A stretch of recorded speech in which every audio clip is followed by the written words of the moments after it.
નમસ્કાર મિત્રો, સ્વાગત છે તમારું આપણી પોતાની યુટ્યુબ ચેનલ પેન્શન ગુજરાત પર। મિત્રો, આજે આપણે એક ખૂબ જ મહત્વપૂર્ણ વિષય પર વાત કરવા જઈ રહ્યા છીએ। છેલ્લા ઘણા સમયથી સરકારી કર્મચારીઓ અને પેન્શનરોમાં એક જ ચર્ચા ચાલી રહી છે કે 8મા પગાર પંચ હેઠળ પગારમાં કેટલો વધારો થશે, પેન્શનમાં કેટલો વધારો મળશે, DA, DR, HRA, TA, gratuity અને અન્ય સુવિધાઓમાં શું ફેરફાર થઈ શકે। તો મિત્રો, આજે આ તમામ મુદ્દાઓને આપણે ખૂબ જ સરળ ગુજરાતી ભાષામાં સમજીશું। જો તમે ગુજરાત રાજ્યના પેન્શનર છો, નિવૃત્ત કર્મચારી છો અથવા હાલમાં સરકારી નોકરી કરતા કર્મચારી છો, તો આજની આ માહિતી તમારા માટે ખૂબ જ ઉપયોગી સાબિત થઈ શકે છે। તેથી આ વિડીયોને અંત સુધી જરૂરથી જોતા રહેજો। તો મિત્રો, સૌથી પહેલાં વાત કરીએ કે 8મા પગાર પંચને લઈને હાલમાં શું સ્થિતિ છે તેના વિશે। તો કેન્દ્ર સરકાર દ્વારા 8મા કેન્દ્રીય પગાર પંચ માટે જરૂરી પ્રક્રિયાને આગળ વધારવામાં આવી રહી છે। પગાર પંચનો મુખ્ય હેતુ એ છે કે સરકારી કર્મચારીઓ અને પેન્શનરોને હાલની મોંઘવારી અને આર્થિક પરિસ્થિતિને ધ્યાનમાં રાખીને યોગ્ય વેતન અને પેન્શન આપવામાં આવે। અંદાજ મુજબ લાખો કર્મચારીઓ અને લાખો પેન્શનરોને આ નવા પગાર પંચનો સીધો લાભ મળી શકે છે। એટલે આ નિર્ણય માત્ર પગાર વધારાનો નથી, પરંતુ સમગ્ર આર્થિક સુરક્ષાને મજબૂત બનાવતો નિર્ણય બની શકે છે। હવે વાત કરીએ સૌથી મહત્વના મુદ્દાની, એટલે કે બેઝિક પગાર વિશે। તો હાલમાં 7મા પગાર પંચ હેઠળ ન્યૂનતમ બેઝિક પગાર ₹18,000 છે, પરંતુ કર્મચારી સંગઠનો દ્વારા માંગ કરવામાં આવી છે કે આ બેઝિક પગારને નોંધપાત્ર રીતે વધારવામાં આવે। કેટલીક માંગણીઓ મુજબ તેને લગભગ ₹69,000 સુધી લઈ જવાની રજૂઆત કરવામાં આવી છે। જોકે નિષ્ણાંતોનું માનવું છે કે અંતિમ નિર્ણયમાં ન્યૂનતમ બેઝિક પગાર લગભગ ₹32,400 થી ₹41,000 વચ્ચે નક્કી થઈ શકે છે। એટલે સ્પષ્ટ છે કે જો આ વધારો અમલમાં આવશે તો સરકારી કર્મચારીઓના માસિક વેતનમાં મોટો ફેરફાર જોવા મળી શકે છે। મિત્રો, હવે વાત કરીએ ફિટમેન્ટ ફેક્ટર વિશે। તો ઘણા લોકો માટે આ શબ્દ નવો હોઈ શકે છે। સરળ ભાષામાં કહીએ તો ફિટમેન્ટ ફેક્ટર એ એવો ગુણોત્તર છે જેના આધારે જૂના પગારને નવા પગારમાં ફેરવવામાં આવે છે। કર્મચારી સંગઠનો દ્વારા 3.25 થી 3.83 સુધીના ફિટમેન્ટ ફેક્ટરની માંગ કરવામાં આવી છે। જો સરકાર આ પ્રકારનો ફિટમેન્ટ ફેક્ટર સ્વીકારે તો કર્મચારીઓના મૂળ પગારમાં નોંધપાત્ર વધારો જોવા મળી શકે છે। એટલે કે માત્ર બેઝિક પગાર જ નહીં, પરંતુ તેની સાથે જોડાયેલા અનેક ભથ્થાઓમાં પણ વધારો થવાની શક્યતા રહેશે। હવે વાત કરીએ કુલ પગાર વધારાની।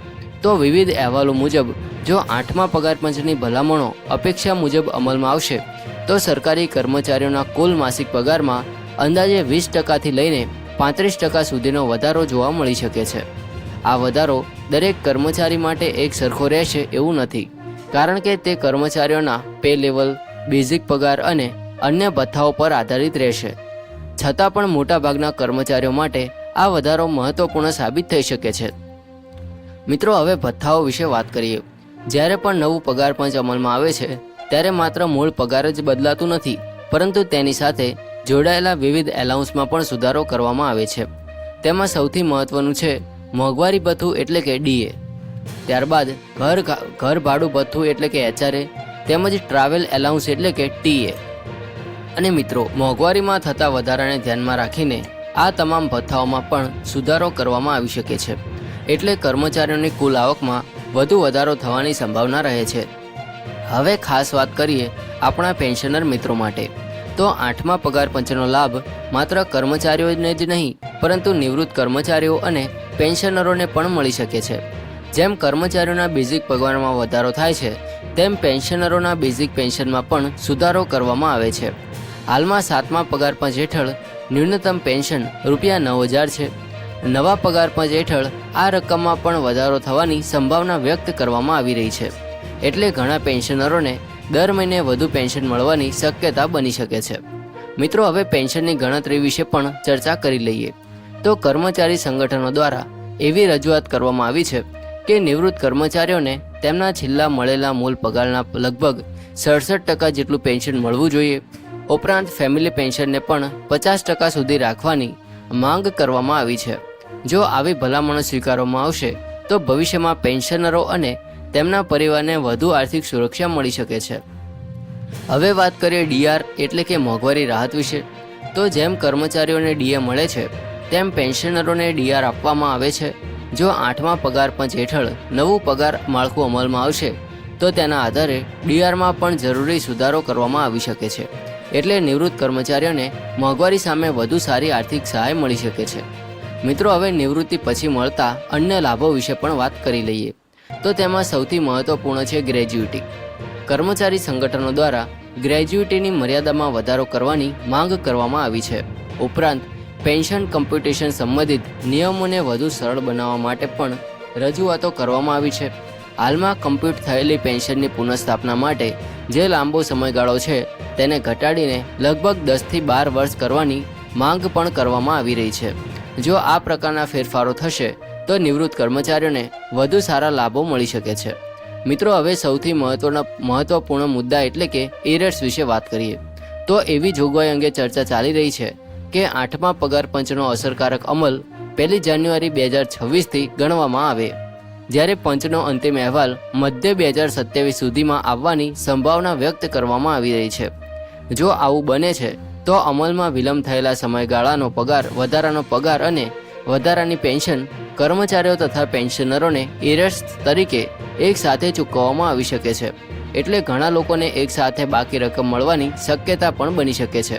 મિત્રો, અહીં એક ખાસ વાત સમજવી જરૂરી છે કે હાલમાં જે માહિતી સામે આવી રહી છે તેમાં કેટલીક બાબતો કર્મચારી સંગઠનોની માંગણીઓ પર આધારિત છે અને કેટલીક બાબતો નિષ્ણાતોના અંદાજ પર આધારિત છે.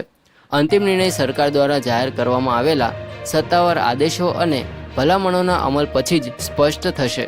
તેથી કોઈપણ નિર્ણયને અંતિમ માનતા પહેલાં સરકાર દ્વારા જાહેર કરવામાં આવતી સત્તાવાર માહિતી પર નજર રાખવી ખૂબ જ જરૂરી છે. મિત્રો, એક પ્રશ્ન વારંવાર પૂછવામાં આવે છે કે જો 8મા પગાર પંચનો અમલ મોડો થશે તો શું તે સમયનો લાભ મળશે? તો મિત્રો, હાલમાં એવી ચર્ચા છે કે જો અમલમાં વિલંબ થશે અને અસરકારક તારીખ 1 જાન્યુઆરી 2026 માનવામાં આવશે તો ત્યારથી અમલીકરણ સુધીના સમયગાળાનો વધારાનો પગાર અને વધારાની પેન્શન એરિયર્સના સ્વરૂપમાં આપવામાં આવી શકે છે. એટલે કર્મચારીઓ અને પેન્શનરોને એકસાથે મોટી રકમ મળવાની શક્યતા પણ બની શકે છે. જો કે તેની અંતિમ જાહેરાત સરકાર દ્વારા જ કરવામાં આવશે. મિત્રો, હાલમાં દેશભરના લાખો કર્મચારીઓ અને પેન્શનરોની નજર 8મા પગાર પંચ પર છે. દરેક વ્યક્તિની આશા છે કે નવા પગાર પંચમાં મોંઘવારીને ધ્યાનમાં રાખીને યોગ્ય વધારો કરવામાં આવશે અને લાંબા સમયથી ચાલી રહેલી કેટલીક માંગણીઓનો પણ સકારાત્મક ઉકેલ આવશે. જો આ માંગણી સ્વીકારવામાં આવશે તો સરકારી કર્મચારીઓ અને પેન્શનરો બંને માટે એક મોટો આર્થિક રાહતનો નિર્ણય સાબિત થઈ શકે છે. તો મિત્રો, આજની માહિતીનો સાર એટલો જ છે કે 8મા પગાર પંચ હેઠળ બેઝિક પગાર, basic pension, fitment factor, DA, DR, HRA, TA, gratuity, family pension અને એરર્સ જેવા અનેક મુદ્દાઓ પર મહત્વપૂર્ણ ફેરફાર થવાની સંભાવનાઓ વ્યક્ત કરવામાં આવી રહી છે.